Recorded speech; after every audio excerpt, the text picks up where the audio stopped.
오늘은 성령 강림 주일입니다. 양선의 열매라고 하는 제목으로 하나님의 말씀을 선포하겠습니다. 2000년 전 오늘 성령님께서 강림하셨습니다.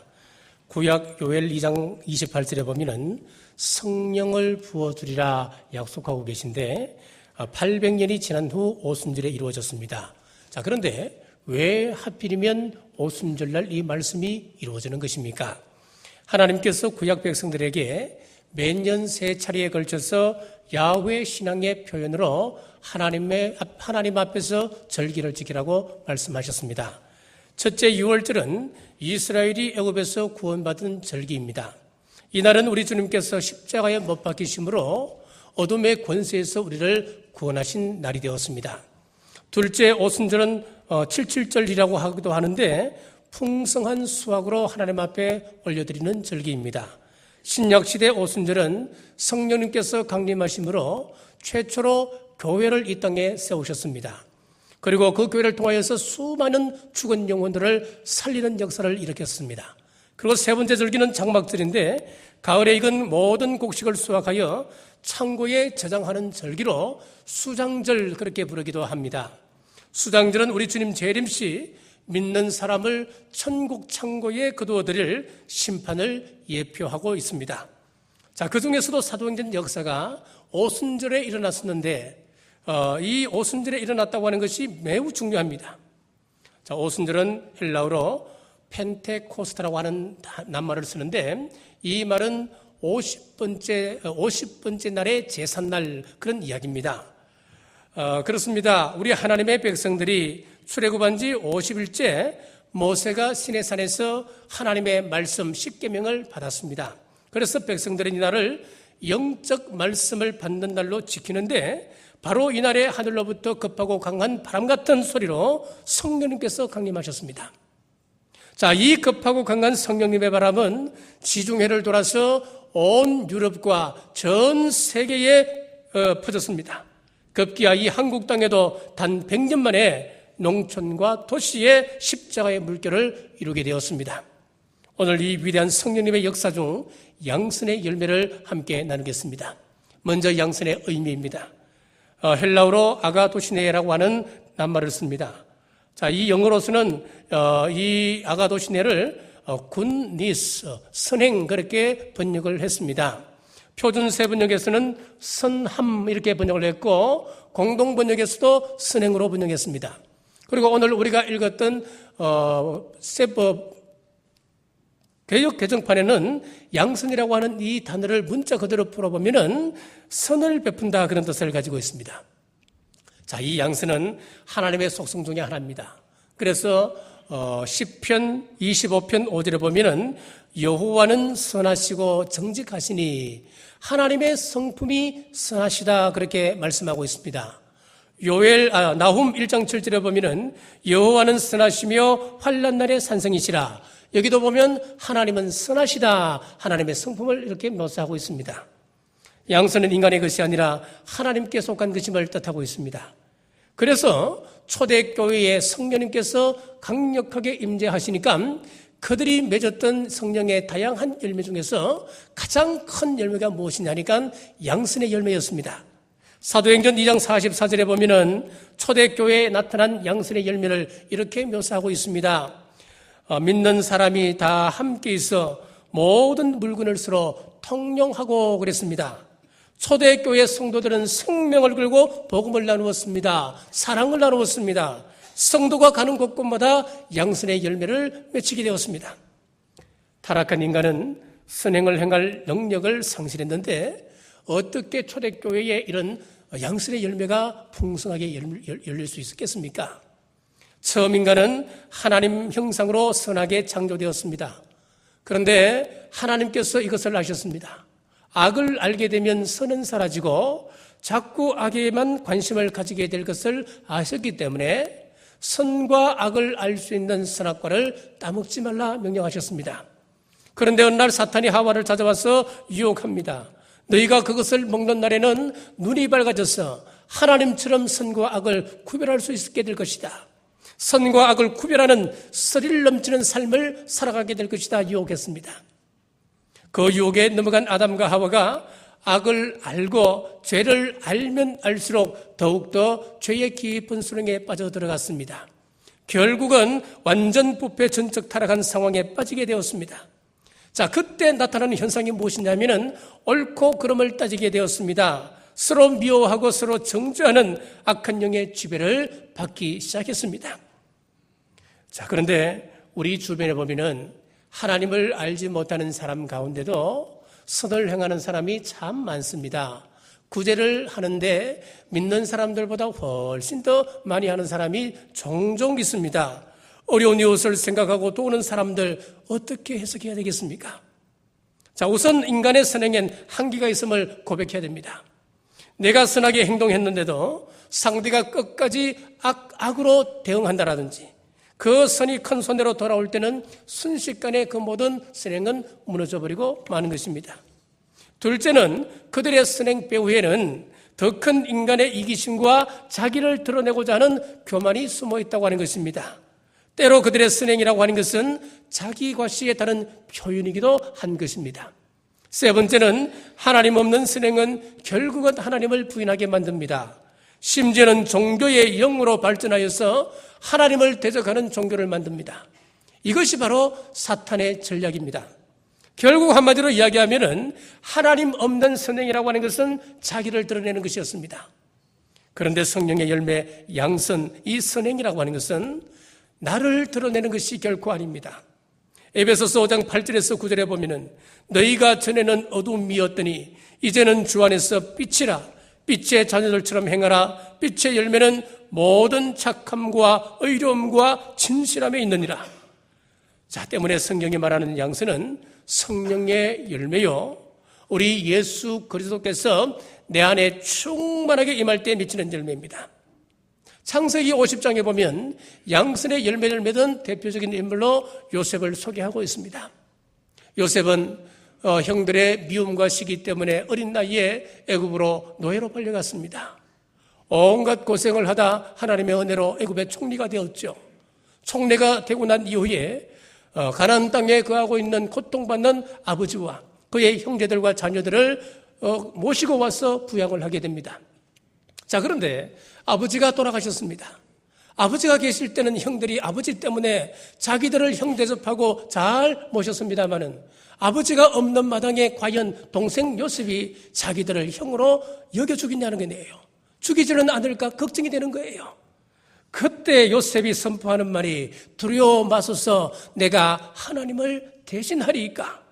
당신들은 나를 해하려 하였으나 하나님은 그것을 선으로 바꾸사 오늘과 같이 만민의 생명을 구원하게 하려 하셨나니 당신들은 두려워 마소서 내가 당신들과 당신 자손들을 키우리이다 그랬습니다. 여기 보면은 요셉이 고백하는 말 중에 하나가 하나님을 뭐라고 이야기하느냐, 선으로 바꾸시는 하나님, 그렇게 묘사를 하고 있습니다. 그렇습니다. 우리 하나님은 악한 환경을 선한 환경으로 바꾸시는 하나님이십니다. 우리 하나님은 악한 사람을 선한 사람으로 바꾸십니다. 우리의 악한 행동을 선행으로 바꾸시는 하나님이십니다. 나는 내 힘으로 용서할 수도 없고 선을 행할 수도 없다.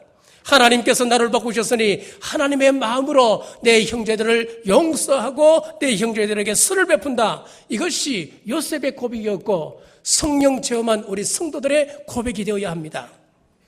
예수 그리스도께서는 악을 선으로 바꾸시려 이 땅에 오셨습니다. 사탄이 망쳐놓은 세상을 바꾸기 위해서 이 땅에 오셨습니다. 마태복음 11장 28절에 보십시오. 수고하고 무거운 짐진 자들아 다 내게로 오라. 내가 너희를 쉬게 하리라. 예수님께서 바꾸기 위해서 오셨다 선언하는 말씀입니다. 그래서 그리스도의 몸된 교회는 바꾸는 집입니다. 이곳에 성령님이 충만하게 임하게 되면 이곳에 소속한 우리 모든 성도는 바뀌어지게 됩니다. 죄인을 의인으로 바꾸어 주십니다. 실패한 사람을 성공한 사람으로 바꾸어 주십니다. 무능한 사람을 유능한 사람으로, 그리고 불평 많은 사람을 감사와 찬송이 많은 사람으로 바꾸어 주십니다. 부정적인 사고를 갖고 있는 사람을 긍정적인 사고로, 이 세상에서 버림받은 사람으로 천덕꾸러기로 살아가던 사람이 저 천국에서 가장 고귀한 하나님의 자녀로 바꾸는 것이 바로 이 성전입니다. 성경은 우리를 지으신 목적이 바로 선한 일을 위해서 지었다고 말씀하고 있습니다.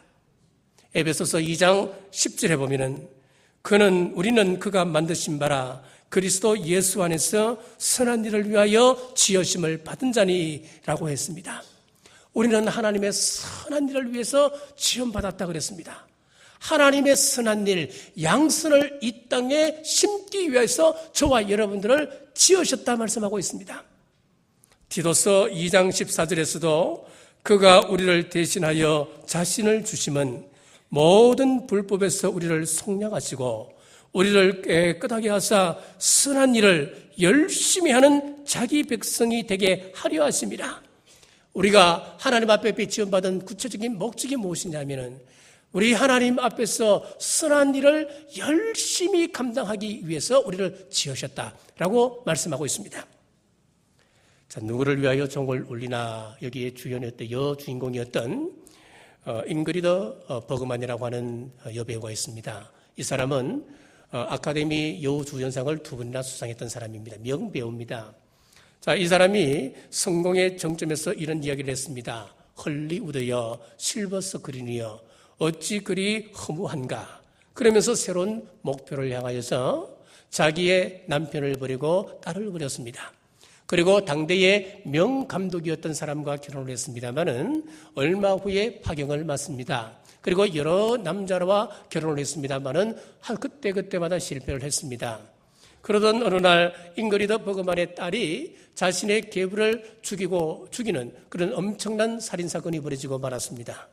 명배우가 되어서 출세하고 싶은 목표, 그리고 좋은 남자 만나서 노후를 행복하게 살고 싶은 그런 목표를 가지고 있었습니다마는 삶의 목적이 없었습니다. 그렇습니다. 많은 사람이 좋은 목표를 가지고 있습니다. 좋은 대학교에 들어간 목표, 그리고 사회에 나와서 출세하는 목표, 그리고 건강하게 평안하게 사는 목표, 그 목표를 이루면 세상에서는 그 사람 성공했다 평가를 합니다. 그런데 성공한 그 다음에 또 어떻게 하시렵니까? 방향이 있는데 의미가 없습니다. 그래서 성공한 많은 사람들 가슴 속에 허무가 남아 있습니다. 그러나 신앙인에게는 목표는 물론이고 목적이라고 하는 것이 또 하나 있습니다. 하나님의 뜻을 위해서 사는 것이 목적이 있는 삶입니다. 우리 남부교회에 이번 목표가 있습니다. 이 한 해 목표가 신앙 3대 행진입니다. 이 신앙 3대 대행진을 목표로 걸어놓고 우리가 예배드리는 삶, 전도하는 삶, 말씀을 읽는 삶, 이 세 가지를 쭉 우리가 실천상으로 걸어놓고 있습니다. 이것을 잘 보시면 이것은 우리의 목표입니다. 그런데 이것보다 더 중요한 것이 있습니다. 우리가 교회에 다니는 목적이 있습니다. 우리의 목적은 무엇일까요? 우리의 목적이라고 하는 것은 내가 예수님의 제자 되어서 예수님처럼 이 세상을 살아가다가 우리 주님 오시는 그날 천국 백성 되는 것이 궁극적인 목적입니다. 그래서 우리가 이 목적이 참 중요합니다. 한동대 전 총장이었던 김영길 전 총장님이 학생들에게 늘 강조한 것은 정직이었다고 합니다. 그래서 한동대학교에는 감독관이 없는 무감독 시험을 칩니다. 너희들 양심에 맡긴다. 내가 정직을 강조했고 너희들 가슴 속에 예수님을 영접하고 있는 사람들이기 때문에 나는 너희들을 믿는다. 그러면서 감독을 하지 않습니다. 자, 한동대 출신의 한 학생이 대기업에 입사시험을 쳤습니다. 거기는 서울의 유명한 대학 출신들이 많이 지원을 했습니다. 시험을 치는데 시험 문제를 보니까 도저히 손쓸 수 없는 어려운 문제가 나왔습니다. 주위를 둘러보니까 여기저기 많은 학생들이 쪽지를 주고받습니다. 그런데 도저히 풀 수가 없습니다. 그래서 이 학생은 조용히 연필을 넣고 바깥으로 나갔습니다. 그런데 기적 같은 일이 벌어졌습니다. 놀랍게도 신입사원 평가에서 최고의 점수를 이 학생이 받았습니다. 감독관이 물었습니다. 자네는 왜 백지시험을 냈는가? 도저히 제 능력으로는 풀 수 없는 문제이기 때문에 저는 백지를 내었습니다. 그런데 감독관이 문제를 낼 때에 지원자들이 절대로 풀 수 없는 어려운 문제를 냈다는 겁니다. 그런데 다른 학생들은 서로 쪽지를 주고받으면서 비슷비슷한 답안지, 천편일률적인 답안지를 내었습니다마는 이 학생은 백지 답안지를 내었기 때문에 정직 테스트에서 당신에게 최고의 점수를 주었다네, 그런 이야기를 했다는 거예요. 여러분, 이 세상은 목표를 향하여서 수단과 방법을 가리지 않는 사람들이 승리하는 것 같아도 우리를 지으신 목적을 향해 나가는 사람이 진정한 승리자가 될 줄 믿으시기를 바랍니다. 자, 두 번째, 양선의 열매를 맺으려면 그럼 어떻게 해야 되겠습니까? 양선의 열매를 맺으려면 첫째는 모이기에 힘써야 됩니다. 사도행전 2장 1절에 보면 오순절날이 이미 이르매 그들이 다 같이 한 곳에 모였더니 그랬습니다. 오늘 우리 시온 찬양대에서 찬양을 드리는데 이 성령 강림에 관한 그런 찬양을 드렸어요. 여기 보면은 온 성도들이 한 자리에 모였을 때에 성령님이 있다는 그런 찬양의 내용이에요. 그렇습니다. 우리 성령님께서는 함께 모일 때 역사하셨습니다. 성냥불 하나는 우리 콧김에도 쉽게 꺼집니다마는 이 불이 모여서 커지게 되면은 태풍으로도 그것을 끌 수가 없습니다. 오히려 바람이 강하게 불면 불수록 불길은 나흘을 삼키고 산야를 태우게 되는 것입니다. 그러므로 잘 모이는 것이 우리 그리스도인의 힘입니다. 그러니까 힘써 모일 때 주님께서 일하십니다. 우리의 신앙도 한번 돌아보십시오. 여러분들이 처음 성령님을 체험했을 때에 그 마음 속에 큰 불덩이 같은 그런 열정이 있을 때는 모이는 이 일에 최선을 다하지 않았습니까? 주일날 모이는 것이 기다려지고 수요일날 모이는 것이 기다려지고 구정예배가 기다려지지 않았습니까? 모이기에 힘쓰게 되는 것이었습니다. 구약에서도 보면은 모일 때 성령님의 역사가 일어났습니다. 이스라엘 백성들이 미스바에 모였을 때에 회개 운동이 일어났습니다. 에스라 시대 때에 이스라엘 백성들 가운데 귀환했던 백성들, 그들이 모였을 때에 그들에게 부흥의 운동이 일어나기 시작했습니다. 그리고 오늘 우리 성령 강림을 체험했던 사도행전 2장에 보면은 120명의 성도들이 마가다락방에 모였을 때에 거기에 성령님께서 강력하게 임재했던 것을 성경은 곳곳에 기록하고 있습니다. 그렇습니다. 일찍 부처 대장은 이런 유언을 남겼습니다. 그리스도인들의 모임을 소홀히 생각하지 마라. 주의 성령님도 주의 제자들이 모일 때 임했고 우리 주님의 재림 또한 그리스도인들의 모임에 임하게 될 것이다. 성도들의 모임은 생명과도 맞바꿔야 할 만큼 소중하고 가치 있는 것이다 라고 유언을 남겼습니다. 초대교회 성도들은 이 모임과 자기들의 생명을 맞바꾸었습니다. 잡히면 죽을 줄 알고도 모임의 자리를 지켰습니다. 교회 생활에서 이 공동체가 중요합니다. 예배드리는 이 공동체, 예배 후에 흩어져서 구역으로 모이고 전도회, 선교회로 모이는 것, 이것은 해도 좋고 안 해도 좋고 그런 것이 아닙니다. 이곳에 성령님의 충만을 경험케 하셔야 됩니다. 이곳에서 사랑을 우리가 경험합니다. 그러므로 모이기에 힘쓰시는 우리 남북의 성도들 되시길 주님의 이름으로 축복합니다. 양선의 열매를 맺으려면 두 번째, 성령의 충만을 받아야 됩니다. 사도행전 10장 38절에 보면은 하나님이 나사렛 예수에게 성령과 능력을 기름 붓듯 하셨음에 저가 두루 다니시며 착한 일을 행하시고 귀신에게 눌린 모든 자를 고치셨으니 이는 하나님이 함께 하셨습니다. 우리 예수님, 능력 많으신 예수님이셨습니다. 우리 능력 많으신 우리 예수님도 하나님께서 주시는 그 성령의 능력을 덧입어서 착한 일을 하셨다. 양선을 베푸셨다. 그렇게 말씀을 합니다. 우리가 신앙생활 잘 하려고 하면 은혜가 떨어지면 안 됩니다. 성령 충만하지 않으면 우리는 은혜로운 신앙생활을 해나갈 수가 없습니다. 그래서 우리는 다른 어떤 것보다도 성령의 능력을 덧입어야 됩니다. 구약 에스겔 36장 26절에 보면은 또 새 영을 너희 속에 두고 새 마음을 너희에게 주되 너희 육신에서 굳은 마음을 제하고 부드러운 마음을 줄 것이며 그랬습니다. 우리 성령님께서 오셔서 우리에게 새 마음을 주시는데 어떻게 주시느냐? 성령님께서 우리 마음에 오시면은 제일 먼저 나타나는 현상이 우리의 굳은 마음을 제하여 주시고 우리에게 새 마음을 주신다 그랬습니다. 여러분, 성령님께서 우리에게 주시는 이 역사, 새 마음을 덧입기 위해서는 다른 것 없습니다. 성령님이 오셔서 역사해 주셔야만이 이 모든 것이 가능합니다. 그러므로 성령 충만한 우리 남북의 온 성도들 되시길 주의 이름으로 축복합니다. 자, 그럼 세 번째, 양선의 열매는 구체적으로 어떤 열매가 될까요?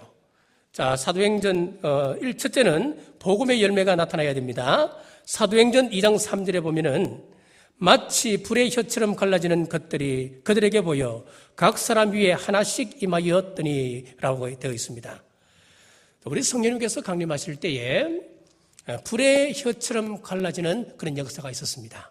자, 여기서 불의 혀처럼 갈라지는 이 역사, 갈라졌다라고 하는 이 원문을 살펴보면은 우리의 굳어졌던 혀가 풀려났다, 풀어졌다, 그런 의미를 가지고 있습니다. 제자들이 성령 받기 전에는 그 혀가 풀리지 않았다는 거예요. 그 혀가 다 굳어 있었다는 거예요. 그 혀가 굳어져 있어서 예수님의 복음에 대해서는 단 한마디도 전하지를 못했습니다. 자, 그러니까 그들이 오히려 이 굳은 혀를 가지고 서로 높은 자리를 논하게 되었습니다.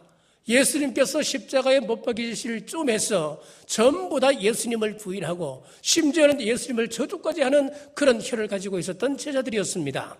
그런데 성령 강림절에 성령의 능력을 덧입고 그들의 혀가 풀어지기 시작했습니다. 그들의 혀가 풀어지니까 그들이 어떻게 했습니까? 목숨을 걸고 세상에 나가서 예수 그리스도가 당신들이 죽였던 그 예수님이 구세주였다 담대하게 전하게 되었습니다.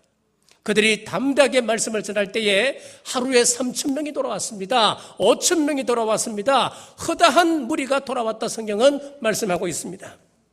묻습니다. 여러분의 혀는 진리에 대해서, 복음에 대해서 굳어졌던 혀가 풀어져 있습니까? 전도의 벙어리, 기도의 벙어리는 아닙니까? 여기서 하나 발견할 수 있는 것은 성령님의 역사로 말미암아 제일 먼저 변화를 받았던 것이 무엇이냐? 바로 우리의 입이었다는 것을 알 수가 있습니다. 사도행전 2장 11절에 보십시오.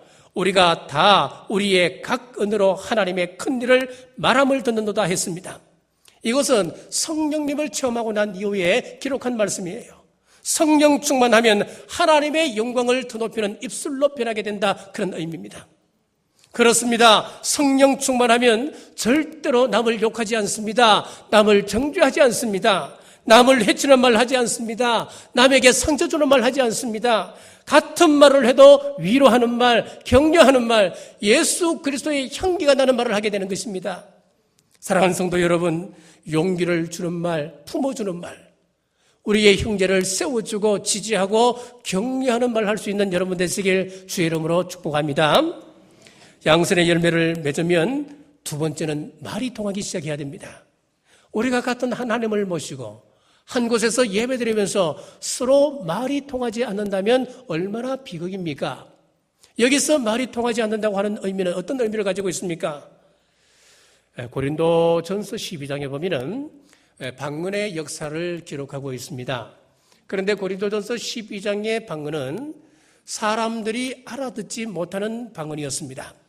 그런데 오순절 성령 강림으로 인해서 있었던 첫 번째 성령님의 역사는 사도행전 2장에 보니까 그들이 말을 하는데 귀가 그 방언을 알아듣게 되었습니다. 여러분, 사도행전 12장에는 알아듣지 못하는 방언이었다면은, 고린도전서 12장에는 알아듣지 못하는 방언이었다면은 사도행전 2장은 알아듣는 방언이었단 말이에요. 이것은 중요한 이야기입니다. 자, 사도행전 12장에 마가 다락방에 120명의 성도들이 모여 있었습니다. 그런데 120명의 성도들은 각각 다른 나라 사람들이었습니다. 최소한 15개국 이상의 사람이었습니다. 사도행전 2장에 보면 15개국 이야기를 하고 있습니다. 적어도 15개국 방언을 하는 사람들이 섞여 있었다는 것을 알 수가 있습니다. 그 방언을 알아들을 수 없는 거예요. 서로 외국어입니다. 그 외국어를 알아들을 수 없는데 신기한 일이 벌어졌습니다. 성령님께서 강력하게 임하시고 나니까 그들이 각자 자기 언어로 이야기하는데 듣는 사람들은 누구나 할 것 없이 그 소리를 알아듣게 되는 신기한 역사가 일어났습니다. 그렇습니다. 성령님께서 임하시니까 언어의 장벽이 무너졌습니다. 문화의 장벽이 무너졌습니다. 대화가 시작되고 교제가 시작되었습니다. 사랑의 공동체가 형성되기 시작했습니다. 자, 그러니까 우리가 부부간에 서로 대화가 통하지 않는다. 그 의미는 어떤 의미입니까? 남편은 공부를 많이 했고 부인은 공부를 많이 못해서 서로 학력 차이 때문에 대화가 되지 않는 겁니까? 그런 의미가 아니지 않습니까? 서로 말이 통하지 않는다고 하는 것은 마음이 통하지 않는 것을 이야기합니다. 사랑이 통하지 않는 것을 이야기하는 것 아니겠습니까? 그러니까 성경에 보니까 서로 말이 통하니까 사도들이 설교를 전할 때에 내게 주시는 말씀으로 들려졌습니다. 그러니까 거기 듣는 사람들이 가슴을 치면서 내가 어찌할꼬 통곡을 하는 거예요. 자, 말이 통하고 마음이 통하고 사랑이 통하는 신앙의 공동체 경험이 세상과 싸워 이길 수 있는 힘이 되심을 믿으시고 성령 충만하여서 여러분의 귀가 열리시길 주의 이름으로 축원합니다. 양선의 열매를 맺으면 세 번째는 충성의 열매가 반드시 따라옵니다. 마태복음 25장 21절에 보면은 그 주인이 이르되 잘하였도다 착하고 충성된 종아 내가 적은 일에 충성하였음에 그랬습니다. 자, 주님께서 부르시는데 충성된 사람을 충성된 종아 그렇게 단순하게 부르지 않습니다. 그 앞에 한 단어를 또 사용합니다. 착하고 충성된 종아 그렇게 이야기합니다. 자, 게으른 종을 이야기할 때 이 게으른 종아 그렇게 이야기하지 않습니다. 한 단어를 또 삽입을 합니다. 악하고 게으른 종아 그렇게 이야기합니다. 자, 그러면은 이 두 단어를 우리가 주의 깊게 한번 살펴봐야 됩니다. 착한 사람은 반드시 충성된 사람은 반드시 착해야 된다는 것을 알 수가 있습니다. 자, 게으른 사람은 반드시 악한 사람이라 그런 것을 알 수가 있습니다. 그러므로 우리가 이 말씀을 잘 여러분들이 받아들이셔야 됩니다. 게으른 종은 이런 맥락을 볼 때 오늘날 우리 크리스찬들이 너무 사납게 되어 있지 않나 그런 생각을 종종 합니다. 충성하기는 한데 너무 날카롭습니다. 옳은 이야기를 하기는 하는데 혈기로 한다라든지 상대방을 기분 나쁘게 한다라든지 불쾌감을 준다든지 상처를 준다든지 충성은 하지만 착한 마음을 갖는 이 부분에 대해서 우리가 놓치고 있는 것들이 참 많았다는 것을 알 수가 있습니다. 사랑하는 성도 여러분, 하나님 앞에 충성스러운 종 되기를 원하십니까? 그렇다면은 선한 마음 가지시기를 주의 이름으로 축원합니다. 양선의 열매를 맺으면 네 번째는 믿음의 싸움을 잘 감당하게 되어 있습니다. 디모데전서 6장 12절에 믿음의 선한 싸움을 싸우라 영생을 취하라 이를 위하여 내가 부르심을 입었고 라고 했습니다. 안철수 의원이 어떤 강연회에서 이런 예화를 썼습니다. 우리나라가 식민지 상태에 있을 때에 나라를 걱정하는 사람들이 한두 명이었겠습니까? 그 가운데 한 사람이었습니다. 나라를 몹시도 걱정하는 사람이었는데 근데 그때 그 당시는 시대적으로 독립에 관한 이야기만 해도 순사에게 붙잡혀가서 고문을 당하는 그런 시대였습니다. 그래서 어떤 행동도 하지 못하고 밤마다 방에 들어가서 방문을 걸어 잠그고 이불을 뒤집어 쓰고 밤마다 그 이불 속에서 대한독립 만세를 혼자서 외쳤다고 그럽니다. 하나님의 은혜로 이 나라에 독립이 왔습니다.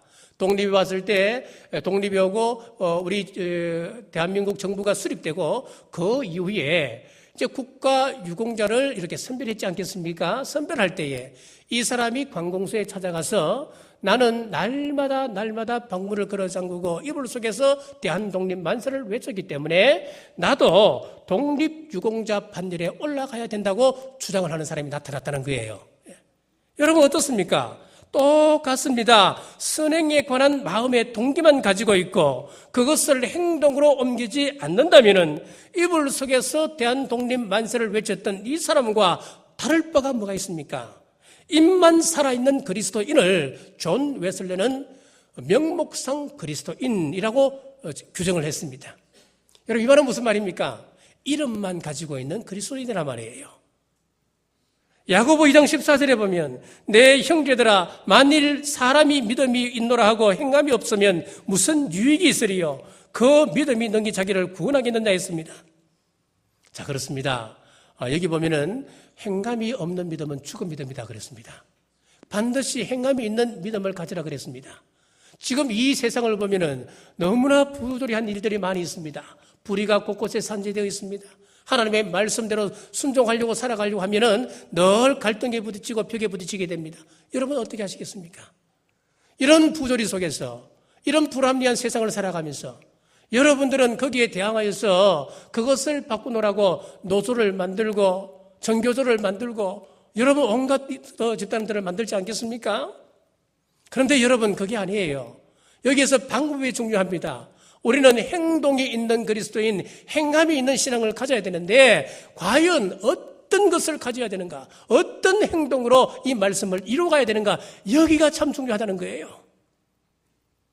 사랑으로 품고 이끌고 또 용답하여서 결국은 회개하도록 하는 것이 성령님의 적극적인 방법입니다. 자, 여기 좀 예화가 하나 있습니다. 한번 들어보십시오. 들어보시면은 성령의 사람의 행동이라고 하는 것이 어떤 것인지 한번 살펴보십시오. 어떤 목사님이 자기가 어떻게 해서 예수님을 믿게 되었고 목사가 되었는지 한 간증이에요. 이 사람은 군대 생활하기 전까지만 하더라도 철저하게 무신론자였습니다. 예수님을 믿는 사람들을 보면은 속에서 적개심이 일어나는 그런 사람이었습니다. 내무반에 한 신병이 들어왔는데 아주 그냥 지독한 예수쟁이였답니다. 이 신병이 들어와서 아침에 일어나서 무릎 꿇고 기도하고 식사할 때도 기도하고 그리고 저녁에 잠자기 전에도 꿇어 앉아서 한참을 기도하고 자곤 하는 거예요. 너무너무 신병이 싫었습니다. 기도하는 모습이 너무너무 꼴사나웠는 거예요. 한 번은 비 오는 날 한밤중에 보트를 쓰고 돌아왔는데 그 신병이 자기 전에 또 무릎 꿇고 기도하고 있는 것이었습니다. 힘들고 짜증이 나던 차에 그 모습을 보는 순간 화가 나서 진흙이 묻은 군화로 기도하는 그 신병의 머리를 위해서 후려쳤습니다. 그리고 욕을 하고는 잠자리에 들었다는 거예요. 한참 자다가 소변이 마려서 깨게 되었는데 신병이 복도 저 끝에 쭈그리고 앉아서 무언가를 하고 있더랍니다. 그래서 몰래 가서 멀리서 살펴보는데 이게 웬일입니까? 자기의 진흙 묻었던 그 군화를 이 신병이 깨끗하게 털어내고 구도약으로 광을 내고 있는 것 아니겠습니까? 그리고 광을 내면서 자기를 위하여 기도하고 있었다는 거예요. 순간 망치로 머리를 얻어맞는 것 같은 충격을 받고 그 이후로부터 그 신병을 따라 교회 다니기 시작했고 결국은 신학교를 하고 목사가 되었다고 하는 그런 간증이었습니다.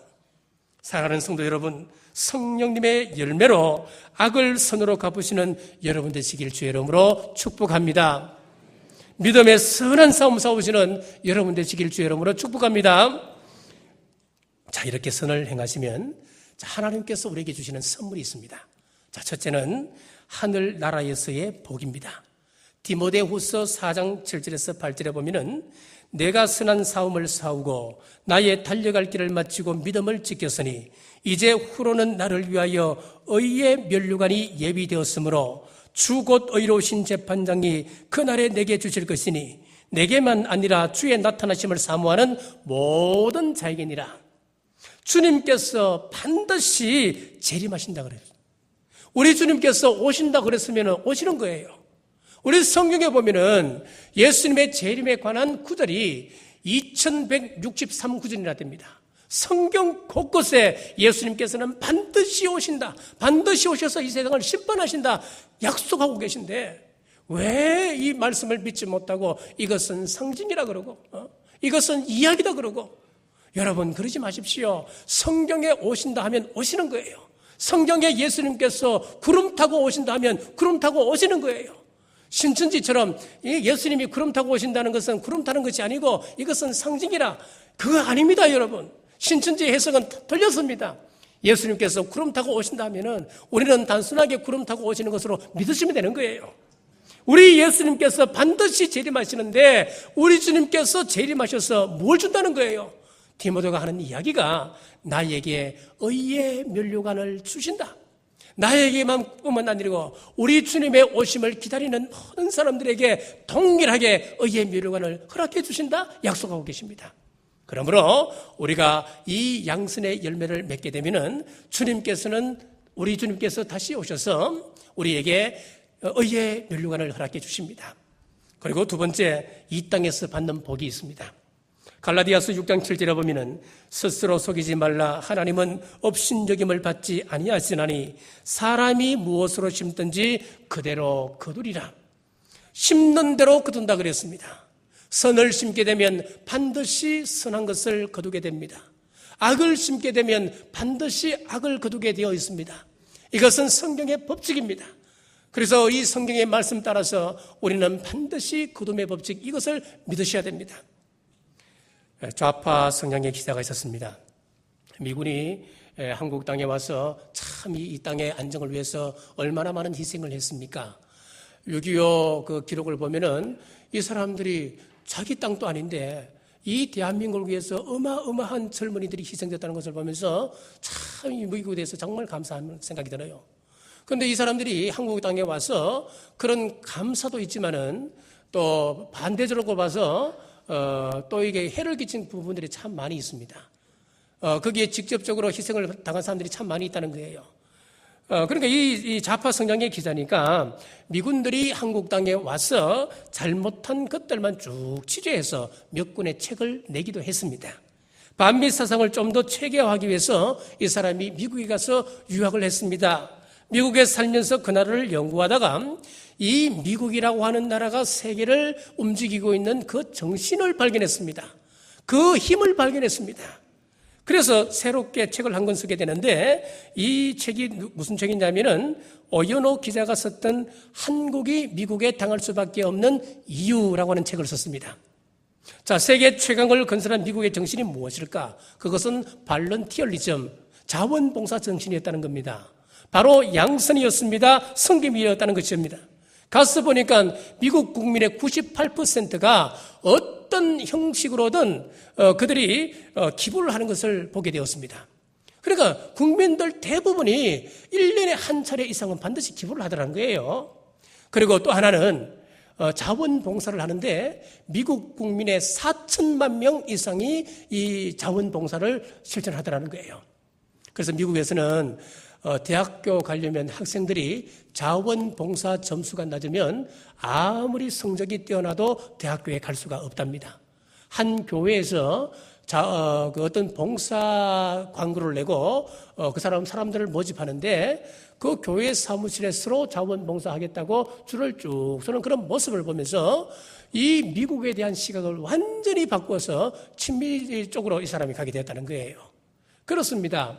우리 성경은 심는 대로 거둔다고 하는 원칙이 있습니다. 반드시 심는 대로 거둡니다.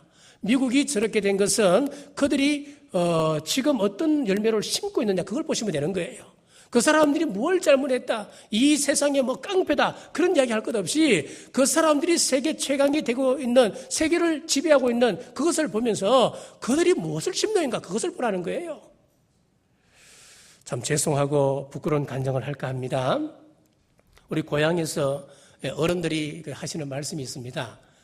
상정 목사는 저거 할머니 그리고 저거 아버지가 참 어질게 살더니만 그 열매를 상정 목사가 먹고 있다, 그런 이야기를 합니다. 무슨 이야기냐면요, 우리 할머니는 남이 실패하고 남이 어려움을 겪으면 반드시 함께 울어주셨어요. 그리고 옛날에 저희 집은 제법 좀 잘 살았습니다. 그러니까 힘들고 어려운 사람들, 먹을 것이 없는 사람들이 곡식을 얻으러 오면 다 내주시는 거예요. 그리고 남에게 화내는 법이 없었습니다. 참 온유하신 분이셨어요. 근데 그 성품을 저희 아버지가 또 물려받았었어요. 제가 전에 한번 말씀을 드렸는데요. 우리 아버지는 그 농사를 지었을 때에 요즘 뭐 농사를 짓는다 보면 이게 농약이 아니면은 농사를 지을 수가 없잖아요. 그 농약을 쭉 치게 되는데 농약을 치다 보면은 우리 밭과 붙어 있는 밭이 여러 사람들의 밭이 있었습니다. 그 가운데는 할머니 혼자서 농사 짓는 그런 어려운 가정들이 있었어요. 그러면 우리 밭을 치다 그쪽 방면에 가면은 그 집 밭부터 농약을 다 쳐드리는 거예요. 그러면은 반드시 보면 끝에 가면은 농약이 모자라서 우리 밭에 일부는 치지를 못하는 거예요. 근데 그게 언제 딱 드러났냐 하면은 이제 한 여름이 되고 가을이 쏙 들어오면은 농약이 안 간 곳에는 누렇게 떠버립니다. 수확이 없는 거예요. 그리고 식당에 가서 계산을 하면은 항상 보면 우리 아버지가 하시는 거예요. 어릴 때 보면은 제 어린 마음에 왜 우리 아버지만 식당에 가서 돈을 내시나 참 속상하셨어요. 그런데 지금 돌아보니까 제가 그 열매를 거두고 있는 거예요. 우리 경주 남부교회가 참 드문 교회고 한국에서 이만한 교회가 없습니다. 여러분, 경주 남부교회에서 담임을 하고 있고 목회를 한다고 하는 것은 복 중의 복입니다. 늘 저는 그렇게 생각하고 감사합니다. 여러분, 이것이 양선의 신비입니다. 여러분, 지금 우리 교회는 양선의 열매를 부지런히 뿌려야 됩니다. 주위에 좋은 소문나는 교회, 그렇다면 주위에 뭔가 기여하는 교회가 되어야 되지 않겠습니까? 선교하고 함께 교육하고 또 목회자들 또 대접하고 섬기는 수 없는 그런 기회가 우리 교회에 주어질 때에 여러분, 우리 교회는 빨리빨리 그 기회를 잡으셔야 됩니다. 자, 우리 교회에서 한 달에 한 번씩 영천, 포항, 그리고 우리 경주 지역에 있는 목사님들 모아서 우리 교회에서 한 달에 한 번씩 아침 9시부터 오후 5시까지 하루 종일 세미나를 엽니다. 세미나를 여는데 모든 경비를 우리 교회에서 담당을 합니다. 그때 우리 권사님들, 집사님들 몇 분 나오셔서 또 주방 봉사를 해주시는데 참 감사하지요. 그분들 오셔서 어렵게 땀 흘리며 그렇게 봉사를 하시는데 무료로 우리 교회에서 다 해줘도 그 가운데 몇 사람은 그거 가지고 또 불평을 하는 거예요. 이 부자 교회가 이런 것밖에 안 준다고 입을 툭 튀는 하는 거 참 속상하지요. 그런 이야기 듣고 나면은 저런 사람은 안 왔으면 좋겠다 그런 생각이 막 올라옵니다. 그런데 그 사람들이 저한테만 그러는 게 아니고 거기에 봉사하는 권사님 지도자들한테 가서 또 이렇게 불평을 하는가 봐요. 그래서 어떤 권사님은 저 사람이 도대체 누구냐고 참 속상한다고 그런 말씀을 하시는 분도 있어요. 그런데 이해하십시오. 지금 우리는 양선의 씨앗을 뿌리고 있는 중이거든요. 그 사람들 이 사람들이 다 제 각기인데 성격도 제 각기 아니겠어요? 그러면 그 사람들이 자기 불편함 가지고 불평을 이야기한다 하더라도 우리는 그냥 아이고 미안하다고 많이 드시라고 이왕 우리가 양선의 씨앗을 뿌리면 그 정확하게 양선의 씨앗을 뿌리면 되는 것 아니겠어요? 그래서 여러분들이 혹시 상처를 받으셨다면 우리 권사님 지사님들 마음이 그렇게 가지시고 우리는 따뜻하게 그들을 대하실 것밖에 없는 거예요. 그리고 지금 우리에게 많은 기회가 주어져 있습니다. 앞으로 많은 교회들이 다음 세대를 위해서 걱정을 하고 있는데 저는 이 말씀을 묵상하면서 퍼뜩 이런 감동이 오는 거예요. 우리가 다음 세대를 걱정하면서 여러 가지 프로그램을 준비하고 있고 또 교회가 여러 가지 사역을 지금 펼쳐져 나가고 있는데 제가 이 말씀을 준비하면서 어떤 감동이 오느냐면은 우리가 다음 세대를 준비하는 데 있어서 양선의 씨앗을 우리 교회가 심게 된다면은 우리 자녀 손대에 가서 그 양선의 열매를 이 자녀들이 거두지 않겠는가? 그래서 지금 우리가 할 일은 이 양선의 씨앗을 부지런히 심는 것이다. 다음 세대를 위해서도 이것만큼 좋은 투자가 어디 있겠느냐? 그런 감동이 오는 거예요. 여러분 가정적으로도 섬길 수 있는 기회가 왔을 때 여러분 섬기십시오. 여러분 기회가 주어졌을 때에 선교일에 적극적으로 동참하십시오. 하나님께서는 반드시 그 씨앗을 그냥 보지 않습니다. 하나님께서는 반드시 갚으십니다. 여러분 양선의 씨앗을 뿌리십시오. 그리하여서 내가 뿌린 만큼 자자손손 양선의 열매를 풍성히 맺으시기를 주님의 이름으로 축복합니다. 기도하겠습니다. 하나님, 오늘 성령의 열매 양선을 나누게 하심을 감사합니다. 양선은 하나님의 본성 중 하나입니다. 복음을 증거하는 것과 사역에 충성하는 것과 믿음의 선한 싸움을 싸우며 힘써 양선을 심을 때에 심는 대로 거둔다는 거둠의 원리를 따라서 당대와 자자손손 열매를 거두게 하여 주시옵소서. 더욱 하나님의 일을 드러내게 하여 주시옵소서. 예수님 이름으로 간절히 기도드리옵나이다.